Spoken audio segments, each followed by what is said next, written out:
we're back again, everyone. It is If You Don't Agree, You're Wrong. I'm VHS Jason, the star of the show, Jason Roy Gaston. How are you, sir? I could not be any better, and if you don't agree with that, then you need to get out of my life because you have no idea. No, they have to get into our life by liking and subscribing to this show. Get right on up there. Right on up there, absolutely. Well, I'm really excited to talk about what is on this week because we've got a lot of new shows to talk about. We do, yes. We do. So, let's not muck around, mate. I reckon we get straight into it by talking about last week's Lower Decks. Lower Decks! Lower Decks. Lower Decks. Loves himself some Lower Decks. I love me some Lower Decks so darn much. Oh, and you know what? It's the thing is, I feel like I watched this show a month ago, but it was only last week. So yeah, I know. I've watched this episode about 4 or 5 times though because I just loved it that much. Well, let's get cracking into it. I think you could start it off this week, Jace. We've got our new digital clock here. Look at that. We've joined the 21st century. Look at that. We have. So, are you ready, mate? Are you ready to get I'm ready. Let's do it. Let's crack in. Let's crack a lack. I'm not going to say that again. All right, let's do it. Go. Okay, well, Lower Decks is just great this year. It's awesome, and this episode was absolutely no different because we got 2 characters back that I love so much, Rom and Lita. Grand Nagus Rom. I've been wanting to see the Grand Nagus Rom for quite a long time. We finally got it, and it was everything that I ever wanted. I know I'm going to mispronounce his name. Max Grodenchek was just on fire. Chase Masterson, I think, honestly, did some of her best work as Lita in this because Lita just seemed like she had evolved since we've left Deep Space Nine, and I really enjoyed that. And I enjoy the return of competent Captain Freeman, who not only saw through Rom and Lita's very obvious swindling, but also managed to outswindle them and, in a sense, really bring about the true crux of the episode, and that was that Rom wanted to make sure that the Federation was going to respect Ferenginar.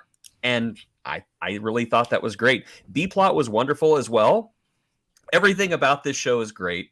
The only thing...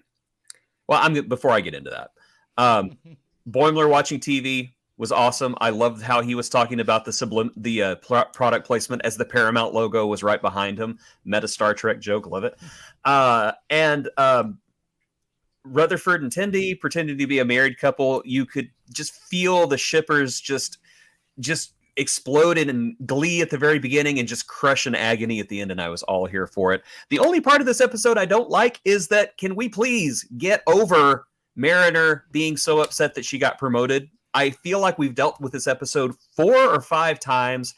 It's back again, and I'm just like, can we please get over it?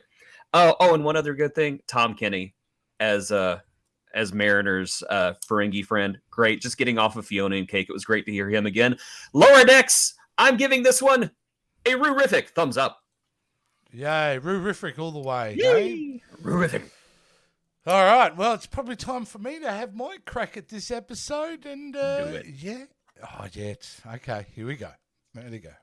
Well, look, one of the strongest episodes of the season so far. I really enjoyed the fun of the episode. Yes, absolutely a highlight. Boimler ended up binging Ferengi TV for 8 hours. Was delightful because who hasn't been there and done that at some point? Maybe not with Ferengi, but there you go. It was great to see Captain Freeman be a captain. Something that was really lacking, so I was thrilled to see that back. And, of course, the highlight is having Rom come back, and just having... I feel like we got to flesh out more of the Ferengi kind of universe here in a really kind of fun way, and I really appreciated that. In fact, it reminded me how well developed they made that species over the time in Star Trek, that I really enjoyed every second of seeing them back in this. And tonally, it just works so well. The Ferengi trying to outsmart them with a Sting type of operation, and Freeman be able to work it out is great. Mariner thing, as you brought up, look, it didn't bother me as much as it bothered you, but look, at the end of the day, I could see your point with it. she is unfortunately stuck in a mire that I don't know where her next character arc's going to be. What's the next thing for Mariner beyond what she's already kind of tackling with? But yeah, it was a good show. I really, really enjoyed it. A strong episode of the Lower Deck season. It's honestly the thing I look forward to the most every week.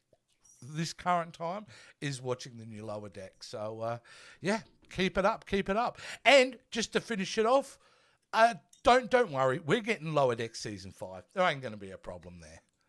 All right, and of course, that's a Roo-rific. Yeah, that's a Roo-rific. Yeah. And you read that report? In case you have not heard the news, I'm sure you're about to say, we're finally going to get Season 2 of Star Trek Prodigy. Thanks to Netflix. Thanks to Netflix. I don't know what's going on with Paramount Plus. I'm assuming it's some kind of rights issue because I really don't think anybody's that incompetent. But yes, I'm very much looking forward to that. Yeah, yep. And the rumor I was bringing up about that, Mike McMahon come out in an interview this week and said, hey, look, it's a whole new world. Nothing is secure. Doesn't mean we're not going to get a Lower Deck Season 5. But no, there is a lot of budget cuts happening at the moment in studios. But there we go. Yeah, fantastic. We probably, before we move on, let's go to a couple of comments and say hello to a couple of people that have decided to join us. Jamalia, how are you? Good to see you again. GM boys. There we go. And Anita. Hi, Anita. How you doing? She changed because she had it at Sci-Fi Queens, but now she's Nina. Oh, yes. Sci-Fi Queens. It's always nice to have a queen in the house. Hello. Nita agrees with you, Jace. She thinks of course she absolutely need to lay off Mariner, complaining about a promotion. He's getting old. Absolutely, she agrees. She doesn't want to be wrong. Yeah, yes. And yes, they need to take Marina's character to the next chapter of her life. And I agree, this was the best episode of the season. Do you think it was the best of the season? I do. I do believe it's the best episode of the season, and it seems like I'm saying that every week, which is why I love this show so much. And next week we have the return of 3 characters, 2 of which I'm very excited about, one of which I'm ambivalent about, and I hope that they kill her off. But I'm really looking forward to seeing these 3 characters again. This next episode is going to kind of play into a theory that you've been spouting quite. Yes. So I'm interested to see how that kind of goes along. Let's move it on, Jace. We're moving on to now Gen V. We've been digging into this The Boys spin-off for a little bit now, and we were up to episode 4, Jace, of this one. So I'm going to crack on with this. I'm going to start with this one, and we'll get started talking about what I thought of this week's episode of Gen V. Violent Scooby-Doo in a way, isn't it? A little bit with the mystery team kind of now going on their path. I did enjoy this episode a bit, actually. I like where it's going. I like dealing with the brother and his psychosis. Certainly love seeing Jason Ritter on screen for a nice little cameo there. Yeah, I am kind of digging it now. I'm liking where it is going. I think this is a bit of an uptick from the last episode. I wonder whereabouts this how far this kind of goes, because it feels like we're dealing with that up the top. The reporter, absolutely devilishly wonderful character in my mind, because he was on horror on every level. Just don't dig a hole around him, or make sure things are plugged up around him. That's the only thing I'll say about him. It's saying that the main lead, she is, I feel like, I'm starting to enjoy her performance more than I did in the previous episodes. I kind of like where it's going down that way. Yeah, it's hard always to review middling episodes, because this feels this feels like, the first bit of Act 2 in a film. Like, it's just a little bit of exposition. They're kind of going to the next step. It's kind of like being in the middle of a Law and Order episode. They're going from the next witness to the next witness. But yeah, I enjoyed it quite a lot. I'm giving it a Roo-rific this week. It was good. All right, let's reset it, Jace. All right. Go with your thoughts on The Boys. Okay, I will agree. Compared to the previous 2 episodes, this was an uptick. However, I just can't get excited about this show. To me, I don't know. The Boys had this serialized story, but every episode felt episodic, like you have a beginning, a middle, and an end, and it's very satisfying. I don't get that with Gen V. They're trying to tell this gigantic story of conspiracy and underground prisons and experiments. And the entire time I'm watching this, all I can think of is, we've seen this before. We've seen it on Buffy the Vampire Slayer. We've seen it on Teen Wolf. There are no new good ideas here. The good idea, as you said, was the television reporter. I like the idea that a superhero would go and become an investigative reporter and use their superpowers to do that. Could you imagine how good Batman would be as an investigative reporter? He would, they wouldn't have to call the show Unsolved Mysteries. They just call it Solved.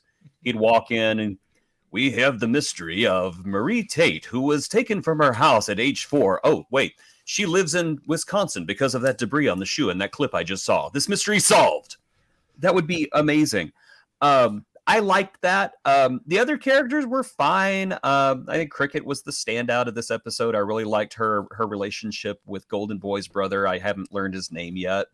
As for the rest of it, I honestly thought it was just, as you said, middling. I know I'm twisting your words a little bit, but that's what I do. It was middling. And again, we had another scene purely for shock value that did not propel the story at all. It was like 5 wasted minutes. And then, oh, look, it exploded. Great. So I'm not going to give this one a thumbs down, but I'm definitely going to get out our koala of apathy because it didn't do it for me. Oof. Let's bring him out. Yeah, there's my boy. Oh, there he is. All right. Yeah. And you know what that means.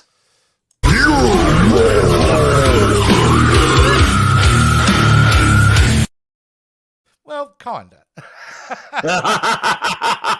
You just wanted an excuse to use that, didn't you? No, I speak from my heart. So one of us is wrong, but we don't know who.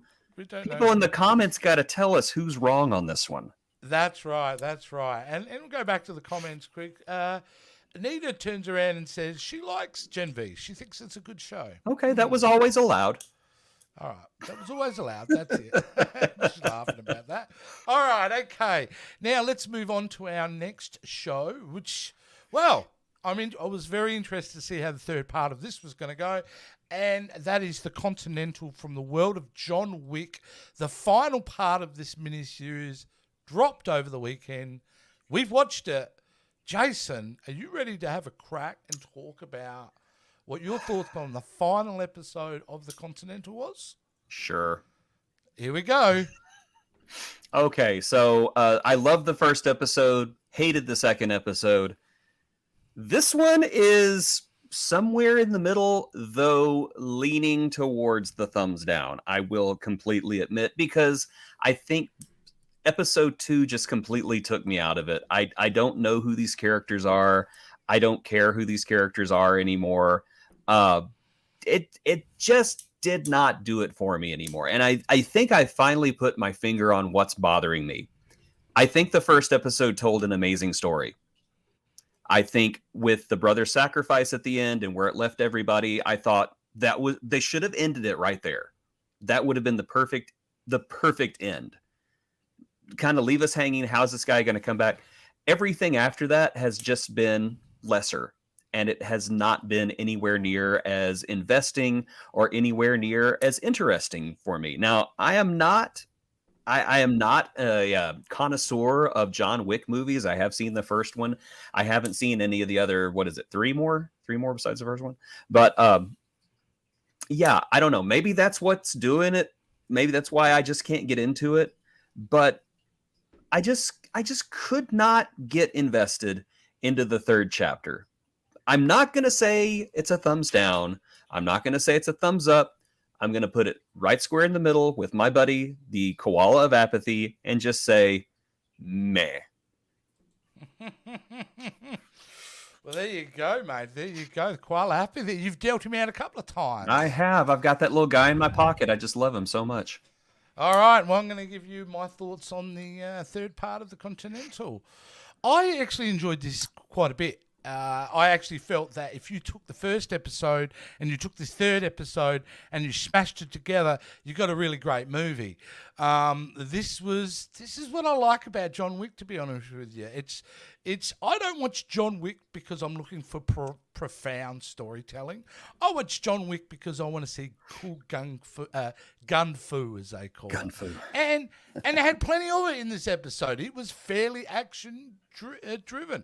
Things that which I think in this episode highlight how bad it is. Got to be Mel Gibson's performance, who is so cheesy, and he amps it up to 27 in this last part.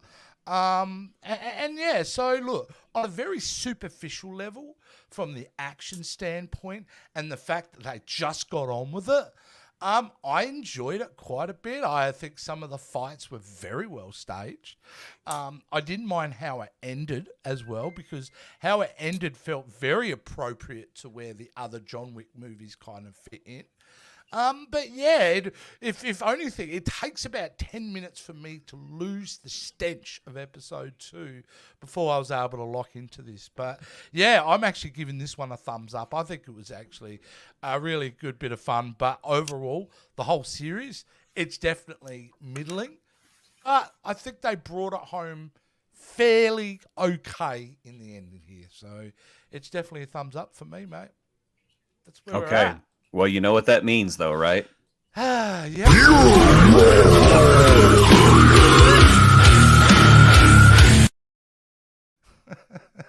That's nobody's fault but yours. That was your fault. All right. Okay. Now, let's move on to something I think we both... Actually, before we move on, have we got any more comments here? I haven't seen... Oh, this one goes, I haven't seen it. Do you understand... Do you need to understand the Continental? You do. Need Probably, yeah. They build a lot of lore in those 4 films. So there's a lot of pre-knowledge you've got to have about how the system works and everything. So, but yeah. Is there anything in the John Wick movies that explains how Mel Gibson is still getting work? Well, he's in none of those other films. Okay, well that would be it. That would be it for sure. All right, let's move on to something we both enjoyed in the beginning. We've got 2 episodes to talk about this week, and that is Krapopolis. So the very fine, first couple episodes I thought were very well We done. really need to tell everybody why we're doing 2 episodes this week. Whenever the show ended last week, we chatted for 5 seconds, and I said, "We forgot to do Krapopolis." My bad. Crocky, it was right there. The clips were right there. What's wrong with me? And then I spent about 2 hours telling him what was wrong with him. Oh, well, I'm going to give my thoughts on these 2 episodes of Krapopolis. This show, I really think it's been very strong from the get-go. I'm really enjoying this. I love the characters. I think they're so well defined. The fact that how they integrate old classic themes and lore from Greek mythology and make it this modern family comedy show, which is what it's really about. I mean, Wife Swamp was, I thought, a great episode, a lot of fun there. But the fact they're hooking up and the whole Poseidon thing at the end, I thought was great. And because really, I feel like the main arc of this show is the son dealing with his mother issues, and it's very well played out in that episode, which is great. And then obviously Prometheus, the next episode, absolutely wonderful. Some of the highlights in that is the Duncan Trussell plays the goldfish guy, the guy who invents everything. Oh, standout character, is absolutely wonderful.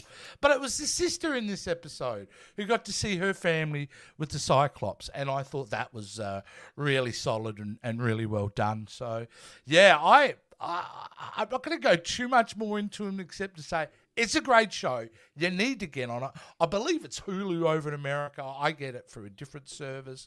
But, yeah, Stupendous is wonderful character. Tyrannus Hippocamus. I think it's Hippocamus. Hippocampus. The Hippocampus, guy. yes. Yeah. Very great. So, 10 out, I'm not going to give it 10 out of 10, but I definitely give it a very strong thumbs up. All right. I can live with that. So, All right. I'm ready. You ready? I'm ready. Go. All right. So, I love this show. It's honestly one of my new favorite shows because not only is the cast stacked, anything with Matt Berry in it is amazing. Every episode so far has been a combination of originality and history and hilarity, and I love every one. Wife Swamp introduced us to a centaur, and they just ask questions about centaurs that I have always wondered. Uh, Chief among them, whenever the centaur takes off and goes, "Yeah!" And Tyrannus just looks at his mom and goes, "Did he just say yeah to himself?" just little things like that. There was also a great story arc of Stupendous trying to fit in with the wolf pack, and every single just hooking up, not hooking up. Oh my gosh, it's not that kind of show. Just getting to know that one wolf and just the completely opposite motivations behind both of them was just, I thought it was brilliant. The second episode with Prometheus, I thought was just, if you love Greek mythology, you're just going to love what they do in this show. I got no other words for it. Watching Prometheus get his liver eaten by an eagle over and over again was, ow, my liver. Well, yes, we do this, ow, my liver. That's just funny stuff. I don't care who you are. And of course, Matt Berry and Stupendous having their quasi not quite daughter, not quite daddy bonding, I thought was very sweet. There's so much to love about this show. I'm going to echo Jason's sentiment. If you're not watching it, get on it. It is great. Krapopolis is a wonderful show. Get on it now before, it gets to be uncool to watch it. I'm going to give this one, I'll do this myself. Boom. There we go. I'm giving it an extra Dazza.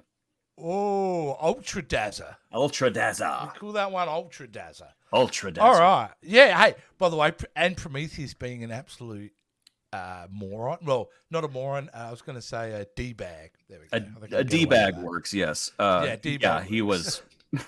He was horrible. I thought it was great. He was horrible. But yeah, great. All right. Well, that ends everything we've watched so far. So guess what? We've got a few to get through this week on Sudden Death.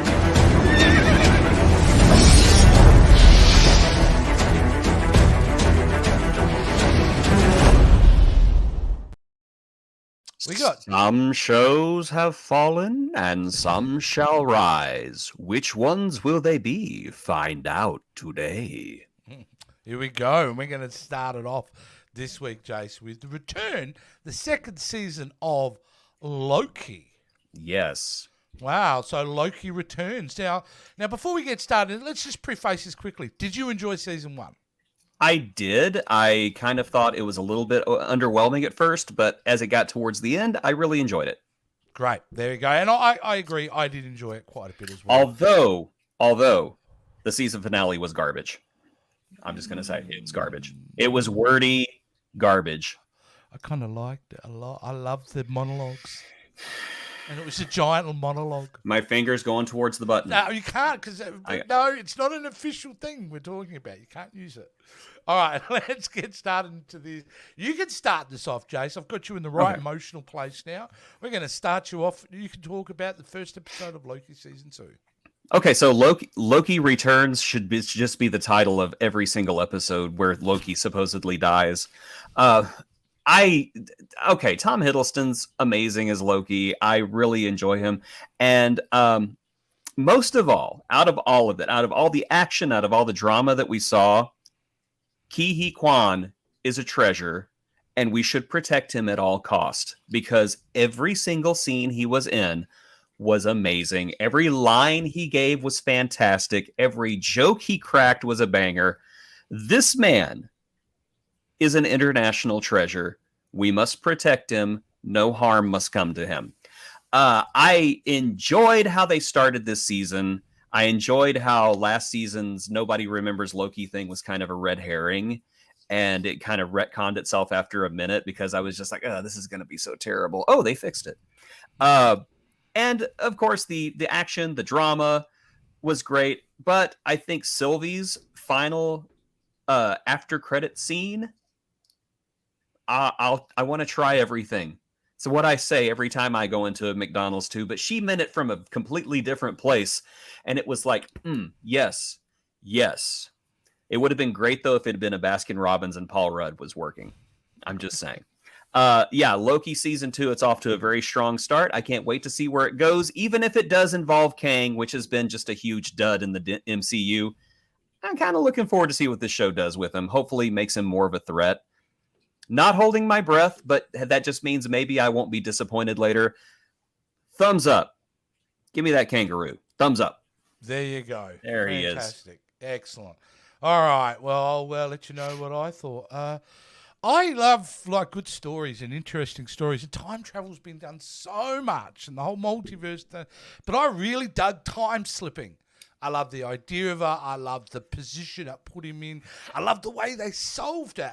And you're talking about Ki Kwan, who is so pivotal and such a refreshingly odd character to have in there, and just so right. He executed every scene he did so well.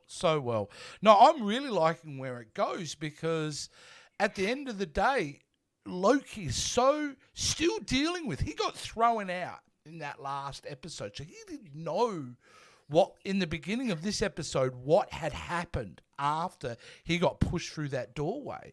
So he's in a panic. And I love that about it. A lot of it's him trying to deal with the panic. Yes, that thing at the end with Sylvie, the after credit scene, absolutely magical, very kind of profound. If you're a Star Trek Lower Decks fan, Rutherford was in there quite a little bit in there. Being it's awesome. He's a great little talent as well. No, I like where it's going. I love the dynamic between Owen Wilson and Tom Hiddleston. They've really crafted something well there. And I love the peak of that episode where you've got him going out to, put that thing in to catch Loki. And the way it was drawn out, the way it was filmed, I dug it. I think Loki season 2, episode 1 is one of the strongest Loki episodes I have seen in the series thus far. So it's a good one. It's a great one to get back into. And it feels so long since we last saw the last season. So jump back in, guys. It's first episode was a cracker. It's definitely getting another horrific. Completely agree. Time slipping. I mean, it's not an original idea, is it? But it was such a fun. And I love that scene with Owen Wilson where he goes, "Is it that? Does it look that bad?" And he goes, "No, look, it looks horrible. It looks like you're dying and screaming all at the same time." I thought that was great. You have 1 hour. Bang. You have 5 minutes. 5 minutes. Yeah. It's like my alarm in the morning. You have 1 hour, snooze. You have 5 minutes. I'm a little bit biased because my weakness is good time travel and things to do with time. Multiverse. And I feel like they did this kind of well. Yeah, and then we have another show that doesn't here in a little bit, and we'll talk about that. We'll get into that too. Nita asks, I like season 1 of Loki's. Loki's season was finally good. The first episode Loki was good, and I love Tom as Loki. He is iconic. It'll be a sad day when he decides to put down the horned helmet. Never gonna happen. Never gonna happen. Well, we'll have alligator Loki waiting to take over. Yeah, absolutely. All right, let's get back into it because we are now giving another one a sudden death, and that is Our Flag Means Death, the season 2. And to preface this before we get into it, Jason had not seen the first season. I had not, no. And I encouraged him to watch it. Yeah. I haven't actually spoken to him his thoughts on it, but we'll do that after his opinion on this, I think. Just because I have no idea whether he liked it or he didn't. So what do you reckon? Jace, I'll let you go first again for this one, for Our Flag Means Death. What did you think of this? How many episodes did you watch in the season 2, by the way? I watched every one that had been out. I think there was 3 of them or 2 of them. I don't know. Yeah, there was 2 I watched anyway. Okay, then I think 2. Okay, so yeah, Jason was like, "Let's do Our Flag Means Death," and I was like, "Oh, that's another show I haven't watched yet. That now I have to binge every episode so I know what I'm talking about." I started watching the first episode and I devoured them over the course of 2 days. I love this show. It is so refreshing, so hilarious. I love the fact that it is both the most cynical thing I've ever seen and at the same time the most hopeful thing I've ever seen. And I'm laughing the entire time. I love the cast. I love the diversity. I just love everything about this show. So there's my capsule review of the first season. Second season, Taika Waititi is amazing as Blackbeard, and I cannot remember Reese something or other as the gentleman pirate. I can't. I'm so bad with names. Yeah, I can't remember I just love these two together, and it's so funny whenever it turned from a friendship into a crush into like a full blown like I'm into this guy. I was like, yeah. I don't know. This show is just wonderful. I love where the second season went, as far as a gentleman pirate basically discovering or rediscovering who he is. Yes, he wanted to be a pirate. Maybe it was a midlife crisis, but it turns out maybe that's where he was always supposed to be, and he's just had trouble meeting himself on the way there. Same thing with Blackbeard. He's not supposed to be this horrible human being. He's supposed to be this very gentle, fun-loving guy. So it's a matter of who we are supposed to be versus who we're meant to be. I really like that theme. I love the humor. I love the actors. I love this show. Jason, thank you for insisting that I watch this show. It's one of my new favorites. I'm giving this new season a thumbs up. I love it. Great. All right, I'll reset it and I'll give my thought. One of the strongest things about this show for me was actually it's a love story at its core. It's about unrequited love. It's about being fated into a destiny that you think you should be going, but it's not there. It's not in your heart. It's not what you really want to be. And it plays out so well. Rhys Darby, remember his last name now, plays the gentleman pirate. And Taika Waititi playing Blackbeard. Their chemistry isn't something forced here. They've known each other for 30-odd years, I believe, and worked together a long time in New Zealand. And it plays off so well. But it's not just off the back of the strength of those two. It's it's also on the back of the strength of the supporting cast, which is so well done. And they're so quirky, and they have modern ideas and emotional concepts to a medieval pirate type of kind of world, and the counterbalance of that just works so delightfully. And especially where they've gone this season with the idea of they're now on a Chinese ship by the Queen of China, which is amazing, and just to see their counterplay, It is sweet where it needs to be sweet. It is violent where it needs to be violent. It's emotionally gut-wrenching at times when it needs to be. This is Taika Waititi at his, I think, creative finest when he's doing stuff like this, where he's able to add the everyday quirkiness and humour into, kind of difficult kind of thing to get off the ground. I mean, let's be honest with you. After Pirates of the Caribbean, I'm thinking, pirates, I want nothing to do with pirates. But this year, in the last 12 months, been dealt up double awesome pirateness between this and One Piece. Wow. Oh, yeah. Arr, all the way. I'm giving this more than just a thumbs up. I'm bringing back Ultra Dazzer. We need that kind of like, that Ultra Kill, that kind of thing. Yes. Ultra Dazzer. There is a bee in my room. There's a bee in your room. Don't kill him. We need bees. No, I'm not going to kill him. Just, you better not, I don't know. Don't pollinate me or anything. Well, he's really around because he wants you to talk, because I haven't seen this, so I'm a failure, guys, this week, because I forgot to watch one show. It's okay, but Jason's going to take and I'm not even going to take my headphones off because I'm not that invested in this show. But we need to talk about it. And the bee wants to know what you thought of the return of Quantum Leap. Season 2, Episode 1 had dropped, Jason. What's this all about? Is it any good? So I was a huge fan of Scott Bakula's Quantum Leap. I really enjoyed it.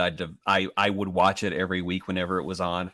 And it's strange, whenever this reboot hit, it hit with a thud as far as I was concerned, because I was just not interested. And I tried to watch the first couple of episodes. I just could not get into it. And I thought, well, you know what? Let me rejoin it with season 2. Maybe I'm interested. I'm just not. I can't get into this reboot. I like the new lead, but he lacks the charm of Scott Bakula. I miss the snarkiness of Dean Stockwell as Al. That was a duo who just worked so well off of each other, and whose performances not only bounced off well against each other, but I think they improved each other in every single scene. And this episode was just at best average. It was an average war road adventure where they had to go do a thing and blow some things up so that they did not get killed. And I don't know. I just feel like I have seen it all before, and I've seen it all done better. I don't know. I may go back in and watch another couple of episodes just to see if maybe this was a middling premiere, but I just don't get that. I don't get the heart from the original show. I don't get the warmth, and I don't get that sense of destiny anymore. There was always this strange driving destiny behind Sam and Al's adventure. I'm just not seeing it. I want to get into this show, but it's very, very hard. And so reluctantly and sadly, I'm going to give this one another koala. And I think as far as sudden death, I think that it needs to be left behind. Wow. Okay, fair enough. What do you think is it like these shows that are made by your NBCs, your ABCs, your things like that, they just don't, I don't know, they just don't connect anymore, do they? There seems to be an old school philosophy about making those TV shows, those episodic TV shows, by television, by traditional big studios. I don't know. The original Quantum Leap was more like along the lines of Little House on the Prairie. It was very emotional. It was very slow, and there was just lots of heart to it. The new Quantum Leap, a moral center to it. Yeah, the new Quantum Leap is more action oriented. One scene has to hurry into the next scene. There's really no there's no reason to pause and kind of look around. For example, there's one scene where this one guy steps on a landmine, and while he's standing there thinking he's going to die, he tells everybody that he got demoted because the person that he talked about that he loved was actually another man, and that it was an admiral's son, and the admiral didn't want to say anything about it because his son had died and he didn't want to have that embarrassment, so he sent him off. And, it should be one of those scenes they linger on and they let you feel and they let the actor emote. But no, it was like almost immediately after the last word was out of his mouth, another character was going, okay, no, we're not going to do this right now. We're going to do this. Yeah. And I'm like, geez, I am so exhausted. Just savor the moment. Enjoy it. Breathe. Let it breathe. But they're shoving you from one scene to the next, and it's disconnecting. The other thing is the old Quantum Leap was cheap to make. It was. And because it was so cheap and because it had a budget, it forced things to go a certain way, which allowed for shows to breathe. Now they've got bigger budgets, like let's get to the next scene. Let's get to the big, the explosions, the whatever, the car chase. Yeah, there you go. All right, well, we agree that who survived sudden death this week is absolutely Loki, and our flag means death. We'll be talking about them every week. We're forgetting one. We are forgetting one. What have I forgotten this week? Is he not in there? I don't see him. You don't have him in there. Where's Chucky? Where is Chucky? But we are supposed to be talking about Chucky. We are. We've put Chucky off for 2 weeks. He's going to be mad. Yeah, I think that's half the problem here, Jason. I'm actually terrified of Chucky. He really kind of scares me, but I do agree with you. Let me cheat here and find our little friend Chucky so we can have him up. Okay. And if I can't, we'll just bluff it and we'll just go ahead anyway. Do I have a picture of our friend Chucky? I don't. No, right, guys. No Chucky. That's We're all talking right. Chucky. Let's do it. All right, let's bring it on. Let's reset it. Do you even have a Chucky doll by any chance? I do have a Chucky doll, but it's in the other room. Never get it. All right, this is the kind of live show we have, guys. Absolutely. All right, Chucky, season 3. This is a reverse scenario here now, Jason. I hadn't been watching Chucky, and you told me you got to watch Chucky because we're going to be talking about Chucky. And I did that. And I've seen the first 2 seasons and really dug it. I think Don Mancini, the creator, found his groove, didn't he? With those first 2 seasons. So that's where I was. I'll start it off what I thought of the first episode of Chucky, Season 3, Episode 1. This really threw me for a sixer, this one, because I'm like, Chucky in the White House? Is that what we're doing?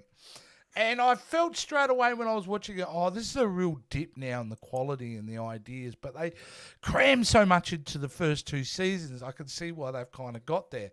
As it was going along, didn't blow me away. However, I got excited at the potential of what Chucky can do. And I got to say, spoilers, that last moment seeing Chucky sitting in the chair in the White House, yeah, come on, like, it's over the top cheesy, but it kind of works. The family, the president, zero charisma. How'd that guy become president? He brings nothing to the table. Yeah, the son and the older son with the bodyguard, that relationship, really shocking death that was. Did not see that coming, so it's a tick up there. And then we go back to our 3. There's a beautiful scene, couple of beautiful scenes there in relationship-wise. They're kind of connecting now. But, it's a, what can I say? It's not an episode of Blue Ring Away. It's not apathetic to it. But I can't say it's a gold standard episode either. But I'm encouraged to see potentially where they can take this. How wacky will this season be? Because, as I said before, they did so much in 2 seasons.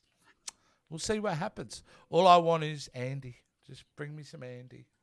That's where I'm leaving it. I'll give it a thumbs up. Yeah, I'll give it a thumbs up. All right. You ready, mate? You ready to talk about the first episode of Chucky? Yes, we're here to talk about Chucky. Yay!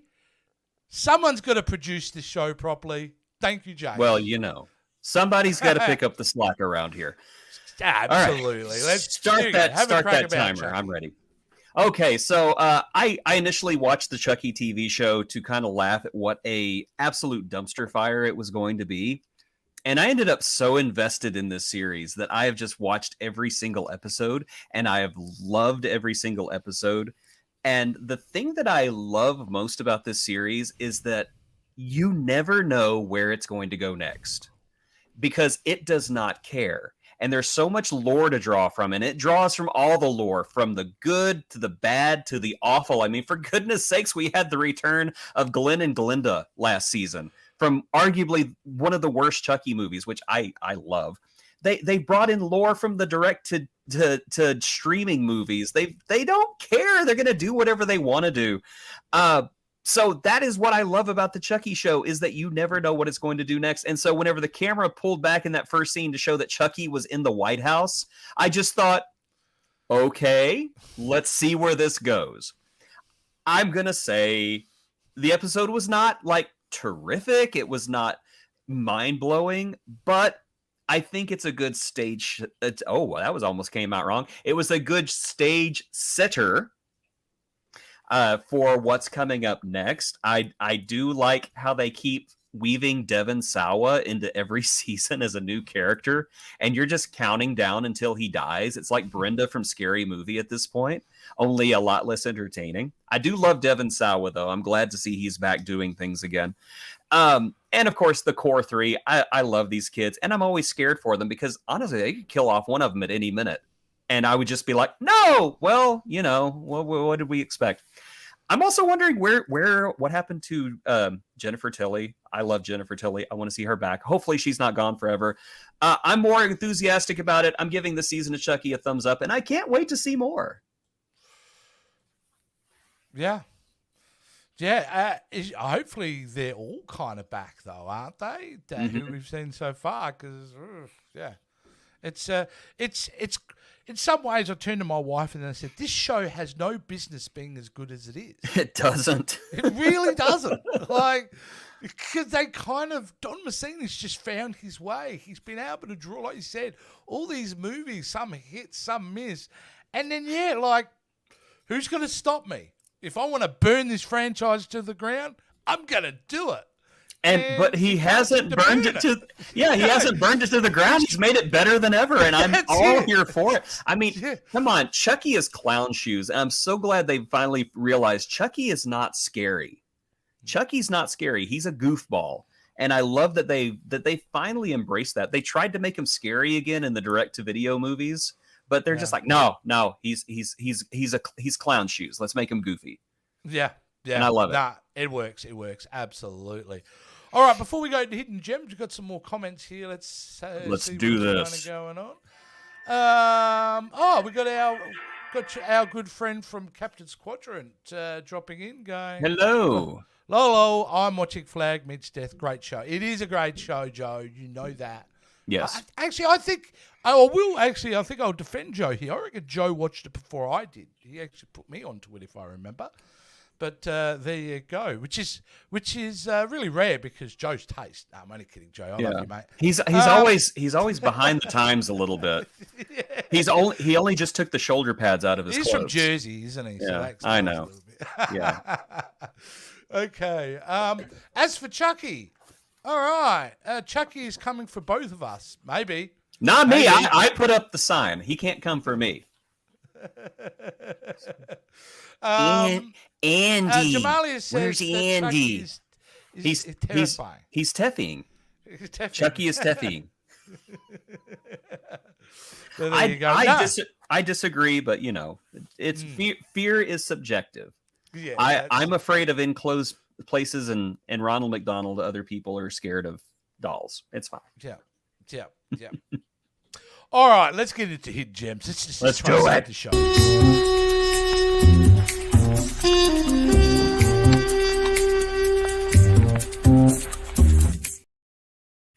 All right. I don't remember ordering a pizza with extra sausage.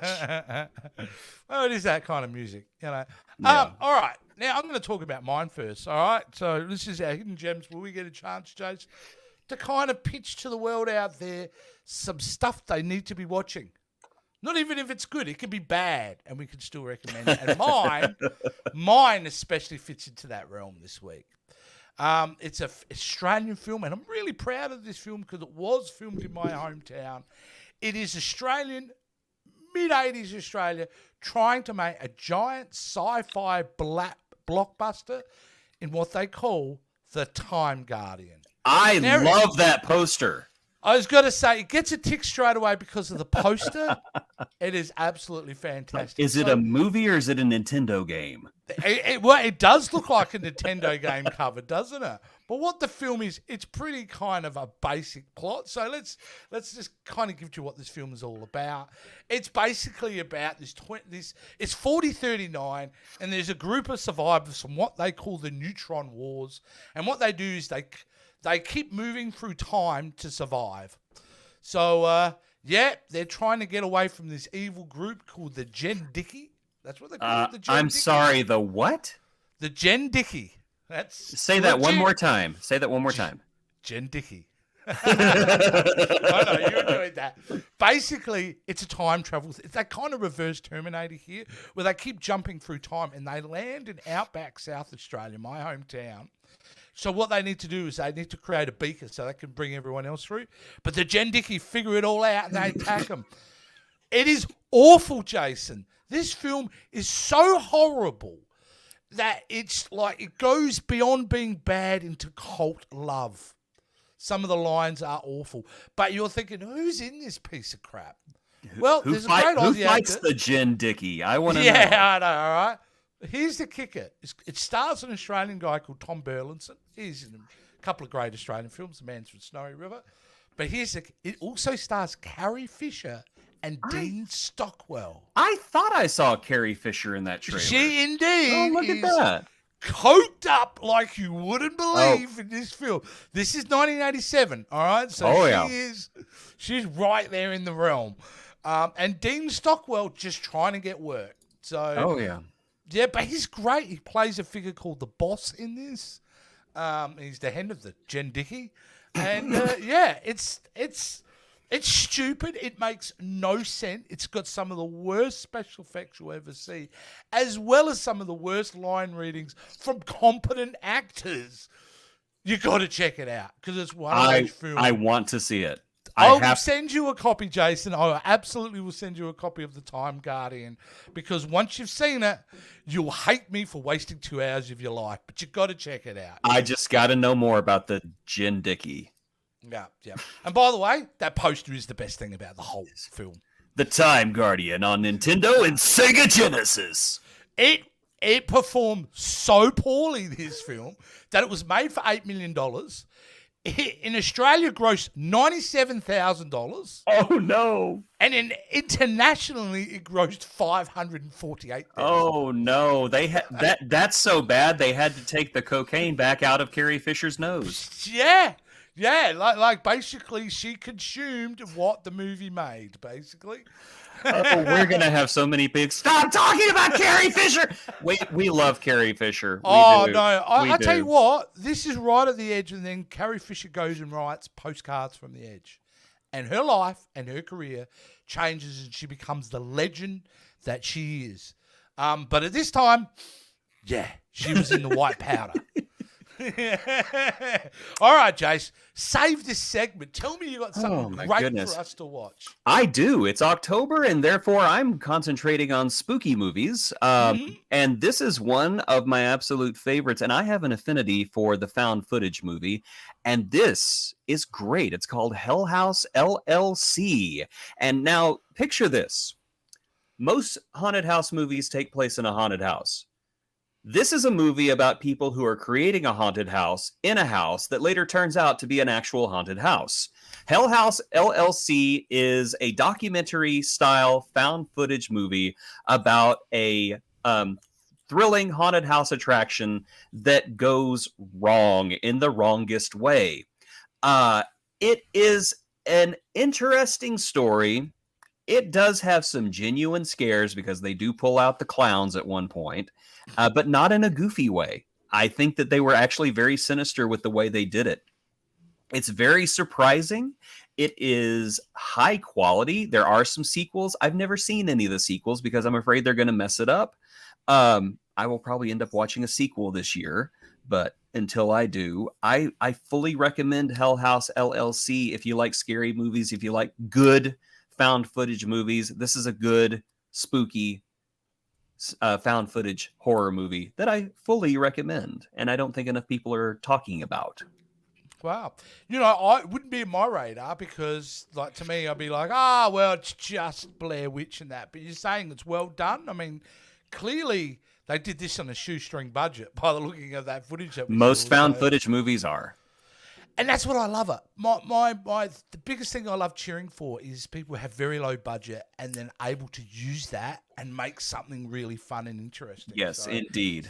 So if this is one of those scenarios, you've got my interest for sure. Yep, so. Give it a shot. It's good. You send me a copy of your Carrie Fisher cocaine Brew Dicky movie, and I will. I'll point you to where this one is for free on Tubi. All right. Oh, excellent. Fantastic. Check it out. Except Jamalia won't because she hates clowns. They're very scary. They are. Beep, Richie. I hate clowns too. That's why I think it's very scary. Fantastic. All right, guys. Well, I think that's basically it. I think we've hit where we needed to hit here. We've covered all the shows that we needed to cover for the week, and there will be plenty more next week as we get into it. We're still in that crossover period, Jace, where some shows are kind of finishing up, and we've got a whole new slew of stuff coming through. Let's see. It's the 10th. It's the 11th. That means we have the return of Rick and Morty coming up. Exactly.